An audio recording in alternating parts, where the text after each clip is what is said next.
OK，各位小伙伴，你现在看到的是荣耀 20S 的一个简单的三摄拍照体验。它后面一共有3个摄像头，分别是4800万，还有一个超广角，那么还有一个微距摄像头。首先呢，我们来看到这个超广角的摄像头啊，它的这一个广角摄像头是从这边打开，然后大家看一看这个效果怎么样啊？可以在评论里面留言，觉得这个超广角的效果如何？那么它还有一个4800万的一个像素。同样呢，我们可以在一些专业啊等等的模式里面去进行一个打开，也还是不错的啊。在这个右上角有一个分辨率，这个地方有个4800万超清，也有4800万的一个 AI 超清啊，大家可以看得很清楚。好，看一下这个拍照的效果如何？1、2、3。好，这个4800万已经出来了哈。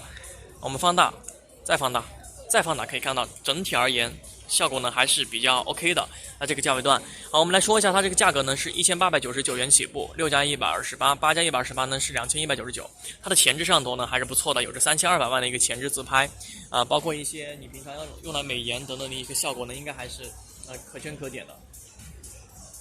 OK， 小伙伴，你们觉得这一款米线代言的荣耀 20S 怎么样呢？可以在评论区留言哈。那么咱们下期见，拜拜。